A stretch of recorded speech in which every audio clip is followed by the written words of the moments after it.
There is an environmental mystery afoot, and it begins with the seemingly trivial detail that reveals a disaster of global proportions. One day, you notice that the honey you slather on your morning toast is more expensive. Instead of switching to jam, you investigate the reason for the price hike. What you find is shocking. The number of domesticated honeybees in the US has been decreasing at an alarming rate.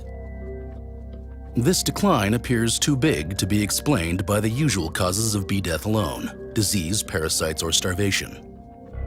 The typical crime scene has almost no adult bees left in the hive, except perhaps a lonely queen and a few other survivors. It's full of untouched food stores and a brood of unborn larvae, suggesting that the adults vacated without waiting for them to hatch. But what's particularly eerie is that there is no telltale mass of dead or dying bees nearby. Either they have forgotten their way back to the hive, or they have simply disappeared. These mysterious disappearances aren't new. Humans have been collecting honey for centuries. But it wasn't until European settlers in the 1600s introduced the subspecies Apis mellifera that we domesticated bees. Since the 19th century, beekeepers have recorded occasional mass disappearances, giving them enigmatic names like disappearing disease, spring dwindle disease, and autumn collapse. But when in 2006 such losses were found to affect more than half of all hives in the US, the phenomenon got a new name: colony collapse disorder. The most frightening thing about this mystery isn't that we'll have to go back to using regular sugar in our tea.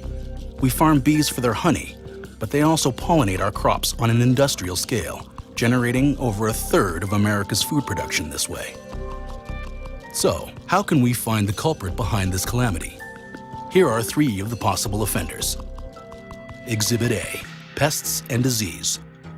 Most infamous is the varroa mite, a minuscule red pest that not only invades colonies and feeds on bees, but also transfers pathogens that stunt bee growth and shortens their lifespan.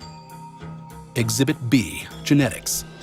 The queen is the core of a healthy hive. But nowadays, the millions of queen bees distributed in commercial hives are bred from just a few original queens, which raises the worry about a lack of genetic diversity which could weaken bees' defenses against pathogens and pests. Exhibit C: chemicals. Pesticides used both on commercial beehives and agricultural crops to ward off parasites could be getting into the food and water that honeybees consume. Researchers have even found that some pesticides damage the honeybees' homing abilities. So we have a file full of clues, but no clear leads. In reality, scientists, the actual detectives on this case, face disagreement over what causes colony collapse disorder. For now, we assume that several factors are the cause. Honeybees aren't necessarily in danger of extinction, but fewer bees overall means less pollination and higher food costs. So it's crucial that scientists solve the case of the vanishing bees. Because while having less honey might be a buzzkill, crop shortages are something that would truly sting.